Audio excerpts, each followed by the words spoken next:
What's up, my dudes? Boys. My faith in humanity has literally been restored with this track right here. Oh my God. Yes. Aerial 2022 Oakland MX Bike Supercross track. By the way, I apologize for saying the name of this series wrong. I don't know where I was getting aerial. I think I thought it was somebody's name. That's why I was saying it like that, but aerial is the correct way to say that. Sorry about that. We got that straightened out. Dudes, holy shit, man. This is it right here. Now, I'm not going to go as far as to say this track is literally perfect, but oh man, this is definitely a good Supercross track for MX bikes right here, for sure. Faux show. This is a good one right here, dude. And specifically the improvements they made from that Anaheim 1 track to this track, mind-blowing. I mean, perfect amount of improvements, you know what I mean? It feels like the dudes that made this track right here actually had a brain, unlike the current RF track makers that are making the tracks for MX Simulator right now. You know what I mean? It feels like a pro on a 450 actually went in here and tested this track and actually cared about making it somewhat skill-gapped and somewhat replayable and somewhat competitive and all that kind of stuff, you know? This is one of those kind of tracks where I could run 300 laps on it, 500 laps on it, and it would still be fun, right? This is getting into that range where, you know, Stone Rider, you boys, you keep making tracks like this right here, and this is going to make me want to really start playing this game. This is going to make me want to really get into this game. This is the kind of shit I've been looking for basically this entire time with MX Bike Supercross tracks, right? Now, this is a big thing right here. All you boys working on these tracks, Stone Rider, you dudes, you need to listen to this right here. If you listen to anything in this video, listen to this right here, okay? You're going to have some dudes that are going to go in there and try to give their little opinions on this track. They're going to try to leave comments and shit like, this is too hard. These jumps are too big. You know, these whoops are too big. You're making the tracks too hard now. Oh man, these jumps that jump across the start straight, they're too big. Oh man, this track's too hard. If you get any kind of comments like that, any kind of people saying stuff like that, this is exactly what I would tell them. Get better at the game, bitch. That's the whole reason why it's a pro Supercross track, okay? You're finally starting to get it into that skill gap range to where I feel like it's acceptable to be an actual pro-level Supercross track in the game. I still think you can go a little bit more difficult, like 5% more difficult, but I think you're starting to get in that acceptable range, you know what I mean, when it comes to skill gap. And it's not even been to that acceptable range this whole time, so what's going to happen is, I can already see it, you're going to get a bunch of those beginner players that are going to get in there and comment shit like, well, I can't hit the jumps on a 250, it's too hard, roll the jumps off, the jumps are too peaked, the jumps jumping across the start straight, they're too peaked. Yeah, get better at the game, bitch. That's what it's supposed to feel like when it's an actual pro-level Supercross track. This is what it's supposed to feel like. It's supposed to feel difficult. It's supposed to whoop your ass. It's supposed to slap you and wake you up like, damn. You know, especially like the first 10, 20 laps on this track. You know, it takes you a minute to actually learn the rhythms, figure out how to hit them, figure out how to hit the whoop section. You know what I mean? Like, yes. Thank you for listening to people. Like, thank you for, I know you commented on my last video that I made on A1, and it looks like you directly took some of my opinions and integrated it in. This track feels a little bit wider. I know everybody was wanting that. The jump rhythms are definitely more complex, at least 3 times the skill gap in these jump rhythms on this track than the Anaheim 1 track. Just the overall feel of it, you know, it's got that feel where it feels like you're gonna be able to separate yourself if you can consistently hit these bigger rhythms lap after lap after lap. You know, you're gonna be able to separate yourself on a track like this. And this is what I've been trying to tell you boys. All these haters try to push this narrative of like, well, Spencer just hates on everything. He can't accept anything. He just hates on everything no matter what it is, right?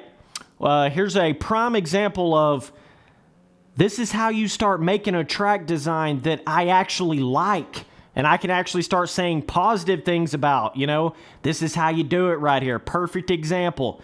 This is also another perfect example of I'm not just some MX Simulator fanboy, MX bikes hater. You know, I can never accept anything on MX bikes. That's also a complete false, you know, thing that the haters try to run with, right? It should be direct proof to you right here. If I was such an MX Simulator fanboy, MX bikes hater, there's no way I would be talking about how good this track is. I'd be over here talking about how these RF tracks are so good on MX Sim, right?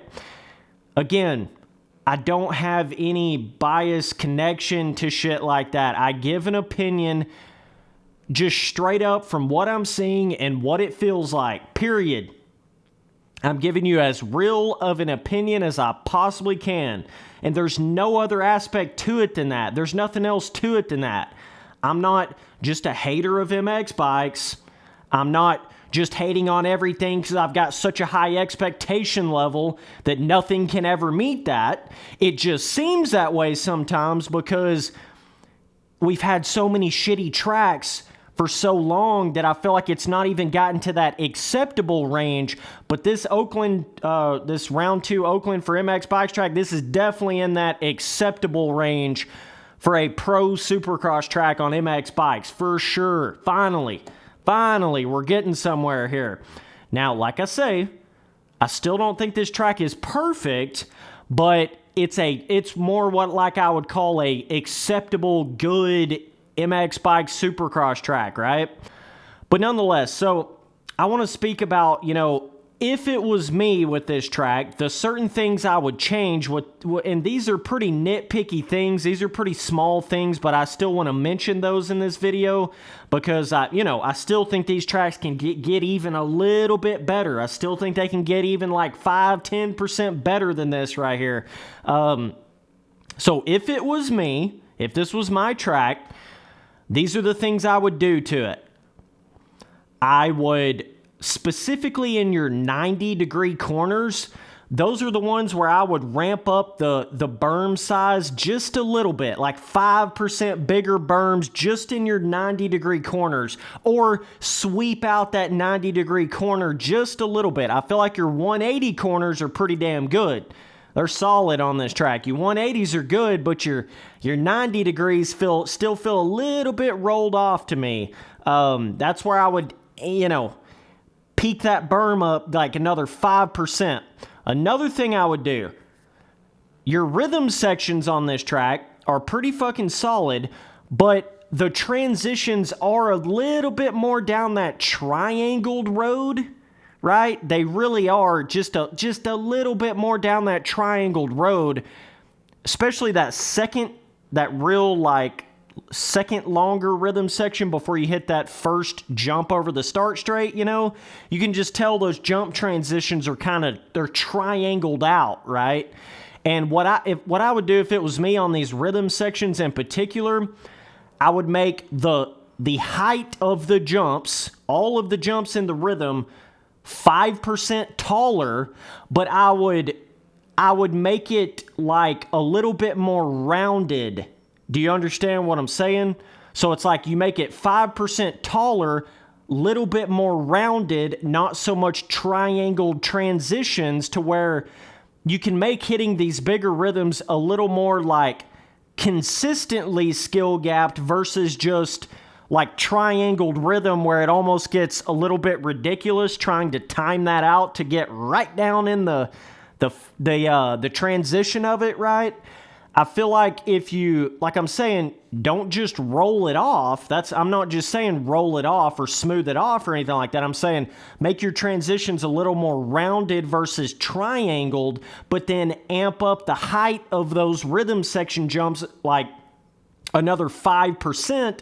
So then it then jumps you off the ground just a little bit more, but you got a little bit more roundedness to your transition, a little bit smoother transitions. Do you know what I mean? But your jumps are a little bit bigger than they are right here currently. That's what I would do if it was me personally. And I would also add like 1 or 2 pre-made inside ruts in a couple of these corners just for the shits and giggles. I would do that as well. In that whoop section before the finish line, I would amp that up like 5%. I would amp that whoop section up like 5% right there. Those are about the only things I would do to it. I think everything else is pretty much perfect. Sand section is perfect. The skill gap of and how peaked in the distance of the jumps jumping across the start straight, perfect. They're perfect. It actually challenges you. It actually feels like a pro supercross track. You know what I mean? Heaven forbid we make a track that's a little too hard ever. You know what I mean? Or like, damn, the 250s may not be able to hit one of the jumps and they got to roll it. Heaven forbid we ever do that, right? It seems to me like we're always more down the easy route, or it's more down the like more made for a 250 than it is a 450. I feel like certain aspects of this track right here were actually made for a 450, which is great. That's awesome. That's really how it should be. You should make it for a 450 first and foremost, and then it's just going to be a little bit harder on a 250. That's how it should be made. I mean, I'm just telling you. So, but this track, unlike the 2022 RF replica tracks, this feels like somebody actually went in here and tested this. Like, pro-level riders went in here and tested these jumps. You know what I mean? It doesn't even feel like people are testing those RF tracks before they come out. It's crazy. But anyways, this is so much more like it right here than that Anaheim 1 track was. This is so much more like it. You know, you expanded the width of the track a little bit more. I feel like, you know, you're still keeping a pretty good feel with the whoops. I do feel like they still could be a little bit bigger. The whoops could, in my opinion, especially like the longer whoop section on this track right here. You know, it's got that rolled off 90-degree corner beforehand. I feel like what would have helped you right there is if you'd have extended that 90-degree corner just a little bit, made that berm just a little bit bigger where you could carry a little bit more speed and not have to do so much of that like stop and go type shit in that corner. What you could have done then, if you would have done that with the 90-degree corner before the long whoop section, you could have then made the whoops even bigger and dudes would have had more speed going into it, and it just would have made that more skill gapped and more fun, right? I think they're getting so close now. It's just a couple little things. If they can get that shit ironed out, like 5%, I still think that these tracks could be 5% wider than even on this Oakland track right here. 5% wider, rhythm section jumps 5% taller, whoops 5% bigger, 90-degree berms 5% bigger. And you know, I'm saying 5% because I'm not saying do a bunch. I'm saying just a little bit, baby. Just a little bit, you know. And it would just bring the whole track together. You know what I'm saying? But I think the sand section's perfect. The jumps across the start straight are literally perfect. You know, there's some elements of this track I do think are literally perfect. I think the 180 corners are pretty much perfect. Like I say, your transitions, if you'll make them jumps 5% bigger and your rhythms 5% taller, right?